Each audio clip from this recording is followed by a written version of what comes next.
नमस्कार दोस्तों, मैं नवीन सोलंकी मनोविज्ञान की क्लास लेके हाजिर हूँ। कल आपसे वादा किया था कि कल से आपको लाइव क्लास दी जाएगी, आपका समय का सदुपयोग हो सके उसके लिए।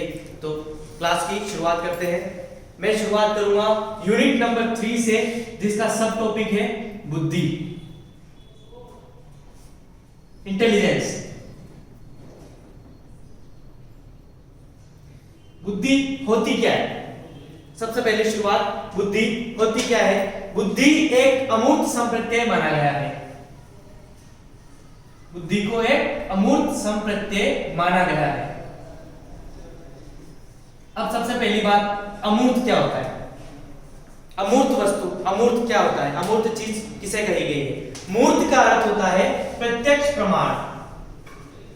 प्रत्यक्ष जो चीज आपको दिख रही है वो होती है मूर्त, यानी आप उसको देख सकते हो और उसके अकॉर्डिंग आप उसको महसूस कर सकते हो कि ये चीजें, आप उसके बारे में ज्ञान प्राप्त कर सकते हो। अमूर्त होता है उसका केवल और केवल मन में चिंतन करना या फिर उसके बारे में एक कल्पना करना, तो वो कहलाती है मूर्त वस्तु। आपने सोचा, मैं इस किसी भी फील्ड के बारे में सोचा, मैं 3rd ग्रेड टीचर बन गया। क्या कर रहे हो आप? केवल और केवल चिंतन, न कि आप प्रत्यक्ष रूप से बन चुके हो, तो वो क्या कहलाती है? अमूर्त। या फिर आपने लिया कि मैंने आईफोन खरीद लिया, तो वो क्या कर रहे हो? आईफोन क्या आपने रियल में लिया है? नहीं, तो वो मूर्त नहीं होगा, अमूर्त होगा। ये होती कहां है? इंटेलिजेंस, बुद्धि कहां पाई जाती है? मस्तिष्क में पाई जाती है। तो मस्तिष्क का सीधा सीधा संबंध होता है बुद्धि से। ठीक है? अब बुद्धि होगी तभी आप चिंतन करोगे।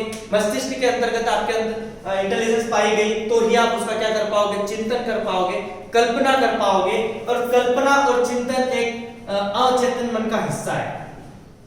ठीक है? अचेतन मन का हिस्सा माना जाता है, क्योंकि कल्पना है, इच्छाओं का भंडार कहां है? अचेतन मन को ही कहा गया है। ठीक है? अब अपन चलते हैं कि बुद्धि शब्द का जो संप्रत्यय था उसका सर्वप्रथम प्रयोग किसके द्वारा किया गया था? तो किया गया था फ्रांसिस गाल्टन के द्वारा इस शब्द का प्रयोग किया गया था। ठीक है? कब किया गया था? 1885 में। कब किया गया था? 1885 में। 2 क्वेश्चन बनके निकल के सामने आ रहे हैं कि बुद्धि संप्रत्यय शब्द का सर्वप्रथम प्रयोग किसके द्वारा किया गया था? आपका आंसर होगा फ्रांसिस गाल्टन। और कब किया गया था सन पूछे तो 1885 में किया गया था। बुद्धि शब्द का प्रयोग अति प्राचीन काल से माना गया है, जिसके अकॉर्डिंग व्यक्ति की तत्परता देखी जाती है, तात्कालिकता देखी जाती है,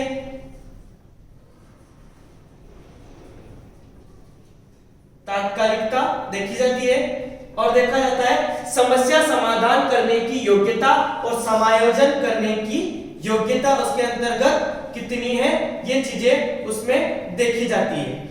अति प्राचीन काल से समस्या समाधान कितने पॉइंट हो गए? 1, 2, 3 और 4।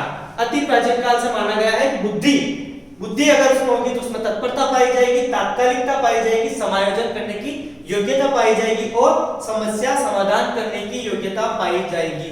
अंतिम स्टेप होती है समस्या समाधान। अगर बुद्धि है, चिंतन करेगा, उस समस्या का मंथन करेगा, मनन करेगा, उसके बाद ही तो उसका क्या किया जाएगा? समस्या समाधान किया जाएगा। विशेष बात, आज तक बुद्धि का कोई भी सर्वमान्य अर्थ प्रचलित नहीं है। बुद्धि को अति प्राचीन काल ही माना गया है। वर्तमान में आज तक कोई भी सर्वमान्य अर्थ प्रचलित में नहीं आया है। अब अपन चलते हैं डेफिनेशन की ओर। चलिए अब अपन चलते हैं डेफिनेशन की ओर। 8 मनोवैज्ञानिकों ने डेफिनेशन दी है बुद्धि की, अलग अलग आपने अपने मत प्रस्तुत किए हैं। वुडवर्थ महोदय कहते हैं कार्य करने का एक ढंग, तरीका ही क्या होता है? बुद्धि कही गई है। तरीका, आप किस प्रकार से कार्य कर रहे हो या उस कार्य को आप किस बेस में या किस वे में ले जाके कर रहे हो, वो तरीका। सकारात्मक तरीके से कर रहे हो या नकारात्मक तरीके से कर रहे हो, या आपके अंतर्गत उसके प्रति नकारात्मक भावना है या सकारात्मक भावना है, उसको क्या कहा गया है? बुद्धि। दूसरे मनोवैज्ञानिक आए टर्मन महोदय। इन्होंने कहा अमूर्त विचारों पर चिंतन करने की योग्यता ही क्या कही गई है? बुद्धि। अमूर्त विचार कौन से? वही जिनको आप प्रत्यक्ष रूप से नहीं देख सकते हो, केवल उनकी कल्पना या चिंतन करके। तो उन विचारों पर चिंतन करना क्या कहलाता है? चिंतन करने की योग्यता क्या कहलाती है? बुद्धि। उसके बाद आए बिने महोदय। इन्होंने कहा बुद्धि इन 4 शब्दों में ही निहित है: ज्ञान, आविष्कार, निर्देश और आलोचना।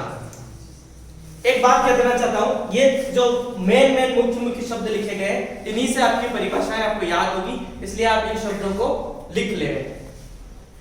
4 शब्द है: ज्ञान, आविष्कार, निर्देश और आलोचना। सबसे पहले आएगा ज्ञान, उसके बाद आएगा आविष्कार, उसके बाद आएगा निर्देश, उसके बाद आएगी आलोचना। ज्ञान, अगर आपके पास ज्ञान है तो आप उस चीज का आविष्कार कर सकते हो, और आविष्कार करने के बाद आप किसी को निर्देश दे सकते हो, तो उसके पश्चात आप उसकी आलोचना कर सकते हो। अगले महोदय आए स्टर्न महोदय ने कहा बुद्धि एक सामान्य योग्यता है जिसके माध्यम से आप नवीन परिस्थितियों के साथ अपना एक जानबूझ के समायोजन स्थापित कर सकते हैं।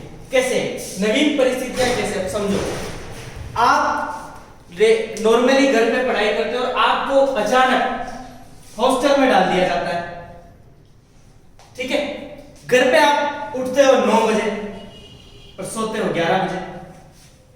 हॉस्टल का समय है, आपको उठना 5 बजे और सोना 10 बजे। बोलो कितना डिफरेंस आ गया? कहां 9 बजे उठ रहे थे, कहां आपको 5 बजे उठाया जाता है डंडे मार के।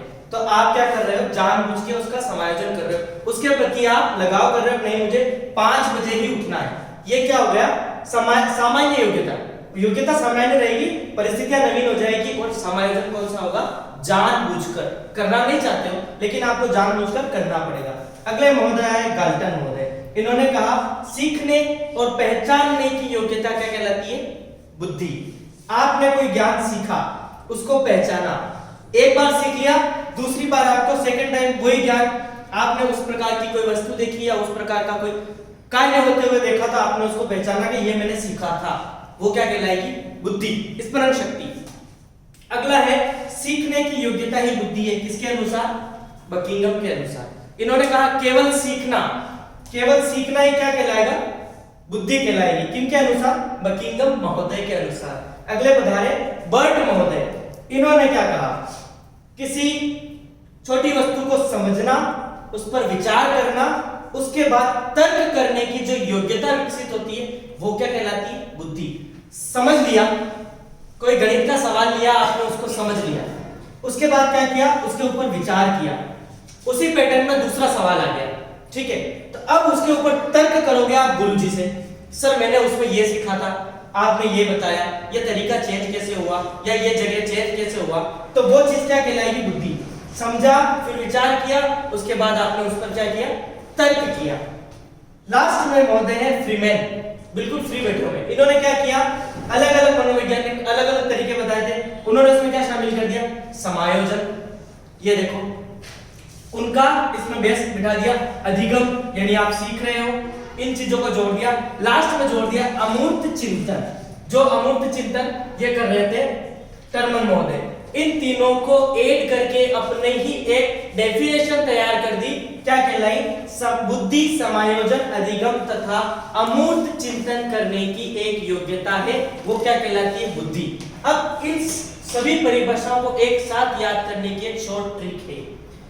वुडवर्थ महोदय ने अपनी एक टर्म तैयार की, जिसको बिन के अनुसार स्टार्ट कर दिया, उसे गाल्टन तथा मिस्टर बाके ने मिलकर फ्री में सबको बांट दिया। सारी परिभाषाएं, सारे मनोवैज्ञानिक आपको एक साथ याद हो जाएंगे। अब अपन बढ़ते हैं बुद्धि के प्रकार की तरफ। 2 मनोवैज्ञानिक हुए हैं, एक तो हुए थॉर्नडाइक महोदय और एक हुए हैं मिस्टर गेरेट। इन्होंने अपने अपने अनुसार बुद्धि के 3 प्रकार बताए हैं। प्रकार सेम है लेकिन उनका क्राइटेरिया यानी उसके अंतर्गत कौन कौन आएगा वो अलग अलग हो गए हैं। जैसे थॉर्नडाइक महोदय ने कहा है सबसे पहला प्रकार है यांत्रिक या गामक, यांत्रिक या गामक बुद्धि, इसके अंतर्गत कौन कौन आएगा?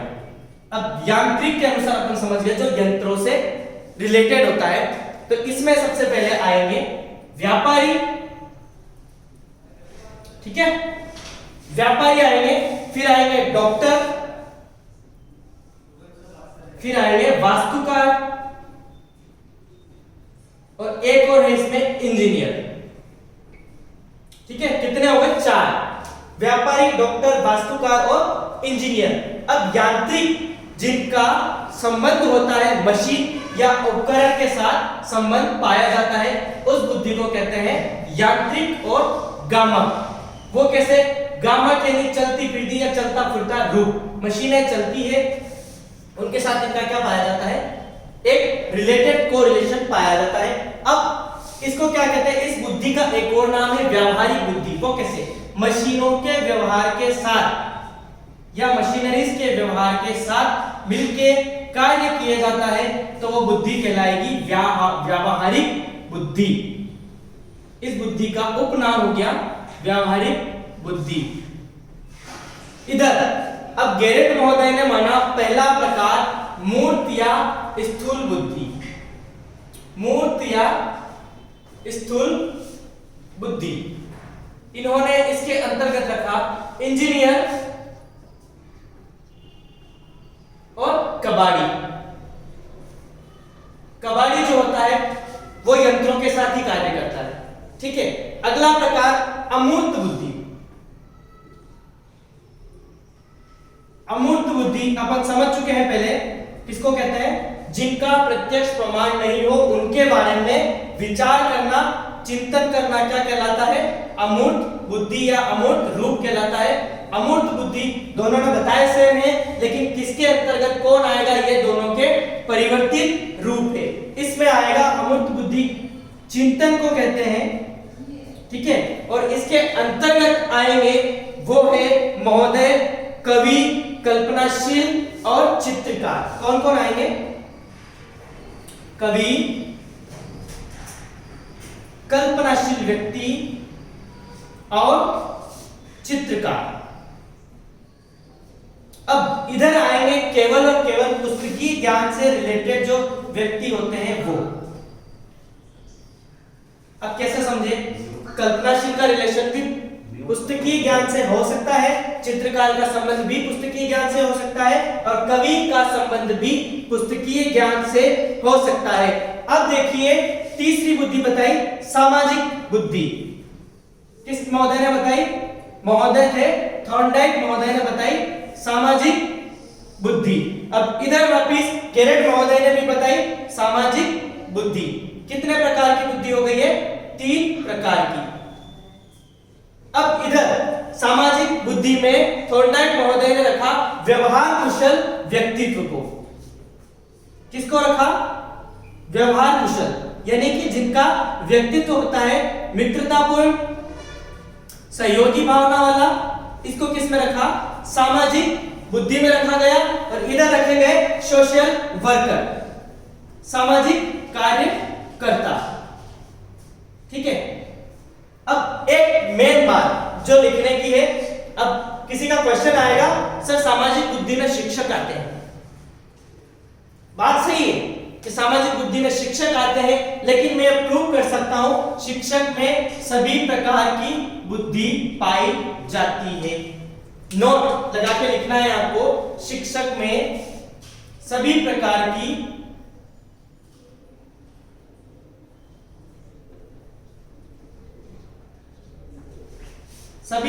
की बुद्धि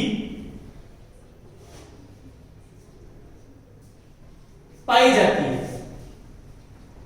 कैसे? इंजीनियरिंग कॉलेज में कोई टीचर पढ़ा रहा है, वो प्राइवेट प्रोफेसर हो, लेकिन उसको उस चीज का ज्ञान होगा कि यंत्र कैसे, उनको पढ़ाएंगे कैसे, बताएंगे। एमबीबीएस कोई टीचर है, वो डॉक्टरों को पढ़ा रहा है, तो उसको उनके यंत्रों का, उनका जो भी बेस होता है उसका ज्ञान होगा। वास्तुकार अगर पढ़ा रहा है तो उसको उस चीज का ज्ञान होगा। व्यापारी अगर व्यापारी वर्ग कॉमर्स की शिक्षा प्राप्त कर रहे हैं उसको पूरा ज्ञान है। ठीक है, व्यवहारिक बुद्धि, सॉरी अमूर्त बुद्धि, कवि कल्पनाशील और चित्रकार। एक कवि शिक्षक भी हो सकता है, एक शिक्षक भी कवि हो सकता है। शिक्षक कल्पनाशील हो सकता है, शिक्षक चित्रकार हो सकता है। शिक्षक के पास पुस्तकीय ज्ञान होता है, ये तो 100% सत्य है, तभी वो शिक्षक बनता है। और शिक्षक वर्ग एक सोशल वर्कर भी हो सकता है। तो ये सारी बुद्धि शिक्षक के अंतर्गत पाई जाती है। अब अपन चलते हैं बुद्धि के सिद्धांत की तरफ। बुद्धि के सिद्धांत में चलने से पहले अपन देखते हैं बुद्धि को प्रभावित करने वाले कारक कौन कौन से हैं। 3 कारक बताए गए हैं। सबसे पहला है वातावरण, जिसके कारण बुद्धि सर्वाधिक प्रभावित होती है। कैसे? इन्वायरमेंट अगर पढ़ाई का है तो आप क्या करोगे, पढ़ाई के प्रति सक्रिय हो जाओगे। अगर इन्वायरमेंट पढ़ाई का नहीं है, नकारात्मक सोच का है, तो आपके अंतर्गत एक नकारात्मक भावना विकसित हो जाती है। सेकंड है वंशानुक्रम, जिसका प्रभाव पड़ता है लेकिन बहुत कम। वंशानुक्रम, कोई सृजनशील व्यक्ति है तो उसका बालक भी सृजनशील हो, प्रतिभाशाली व्यक्ति का बालक भी प्रतिभाशाली हो, ऐसा होना आवश्यक नहीं है। तीसरा प्रकार है वातावरण तथा वंशानुक्रम की अंतःक्रिया। वातावरण तथा वंशानुक्रम की अंतःक्रिया, इन दोनों की क्रिया, यानी वहां का वातावरण कैसा है और आपका जो पूर्वज है या आपका वंशानुक्रम कैसा है, इन तीनों की, दोनों की अंतःक्रिया मिलकर बुद्धि को प्रभावित करती है। लेकिन सर्वाधिक प्रभावित कौन करता है? वातावरण। अकॉर्डिंग टू एनवायरनमेंट आपकी बुद्धि सबसे ज्यादा प्रभावित होती है। अब अपन बढ़ते हैं बुद्धि के सिद्धांत की तरफ, प्रिंसिपल ऑफ इंटेलिजेंस की तरफ अपन अपना टॉपिक बढ़ाते हैं। बुद्धि के सिद्धांत पढ़ेंगे। सबसे पहला सिद्धांत है एक तत्व सिद्धांत या एक खंड सिद्धांत।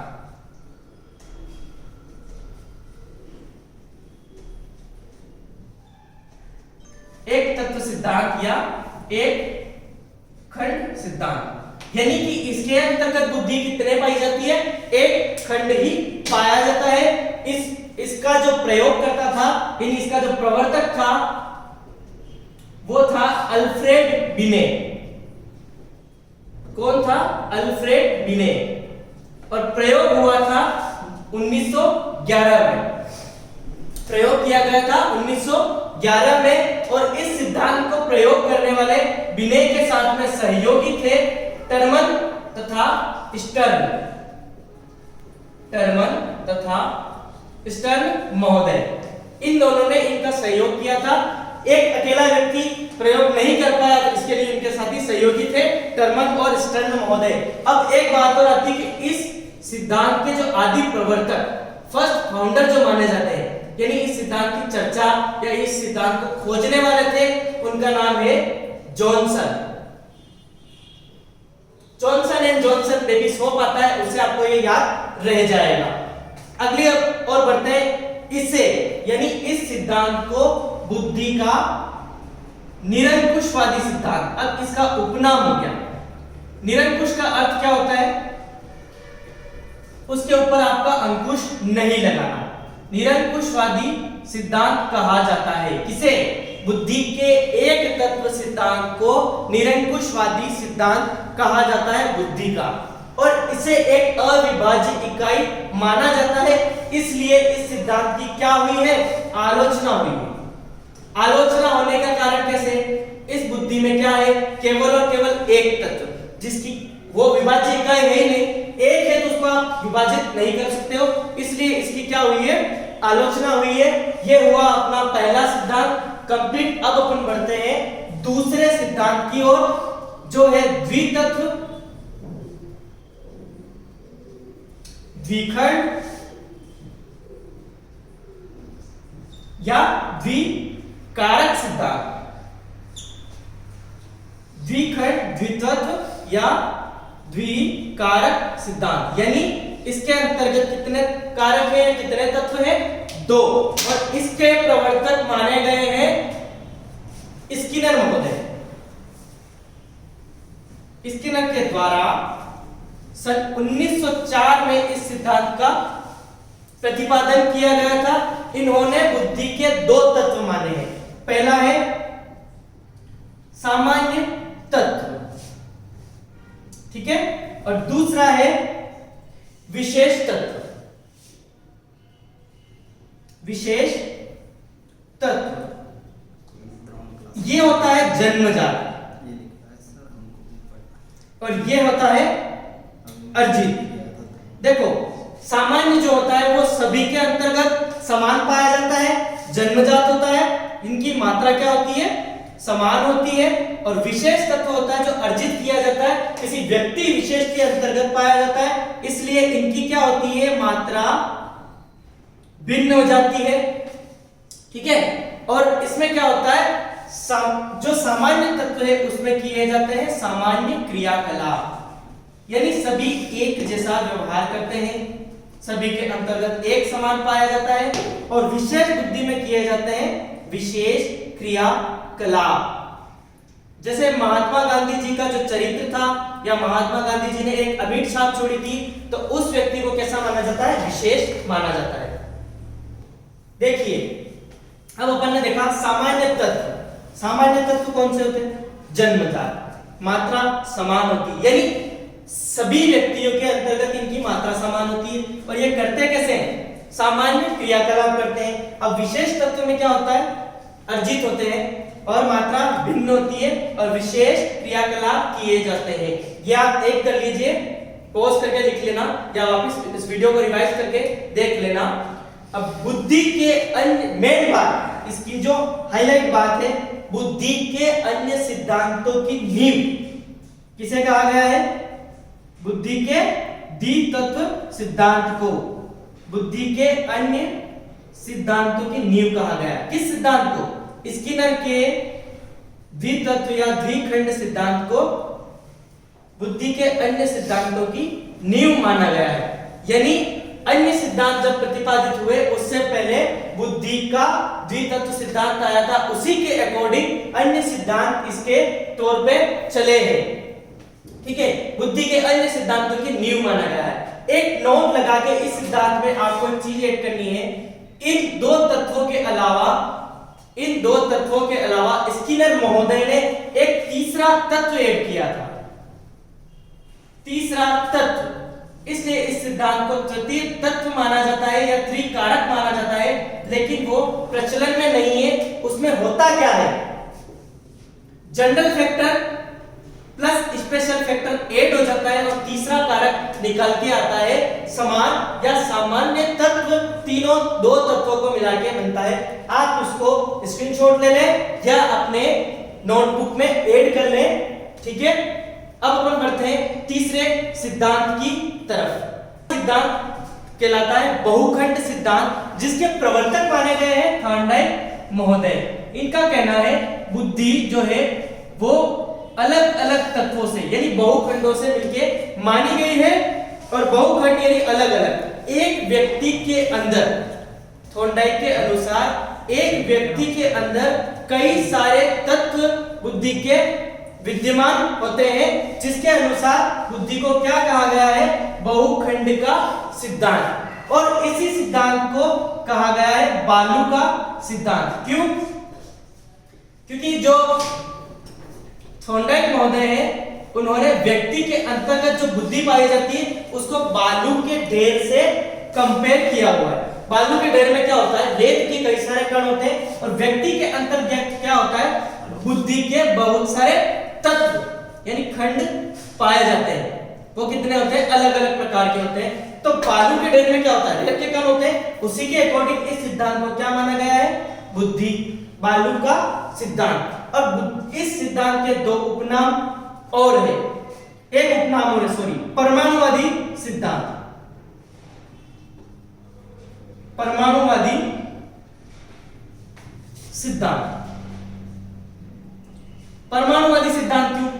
जब बुद्धि के रेत, जब बालू के ढेर के में जो रेत के कण होते हैं ना, हवा के साथ उड़ करके वो किसी और जगह स्थापित हो जाते हैं, बह के जाते हैं हवा के साथ। वैसे ही बुद्धि में जो खंड होते हैं वो परमाणु यानी कण के साथ, बुद्धि में कण होते हैं उस रेत में कण होते हैं, उसी के अकॉर्डिंग जो बुद्धि के खंड होते हैं वो अलग अलग क्षेत्र के रुचियां होती है, अलग अलग क्षेत्र में रुचि होती है, समान मिलके एक बुद्धि बनती है।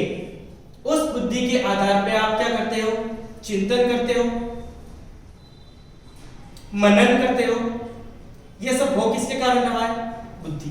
अब बुद्धि बनी कैसे, अलग अलग तत्वों से मिलके। स्पेशल एबिलिटी होती है, कोई तर्क योग्यता होती है, कोई आंकिक योग्यता होती है, कोई पर्यवेक्षण योग्यता होती है, जो एक अलग सिद्धांत आएगा उसमें अपन पढ़ेंगे, लेकिन उसी के अकॉर्डिंग अलग अलग प्रकार की बुद्धि या अलग अलग क्षेत्र की बुद्धि पाई जाती है, जिन सब का समावेश होके एक बुद्धि निर्मित होती है। और इसी अकॉर्डिंग बुद्धि को बहुखंड का सिद्धांत माना गया है। इसका एक उपनाम हो गया भालू का सिद्धांत और दूसरा उपनाम है परमाणुवादी सिद्धांत। बुद्धि का परमाणुवादी सिद्धांत, दो उपनाम और एक बहुखंड सिद्धांत, कुल मिला के 3 नाम हो गए। अब इस क्लास को यही समाप्त करते हैं, बाकी का टॉपिक अपन कल क्लियर करेंगे। तब तक के लिए नमस्कार, धन्यवाद।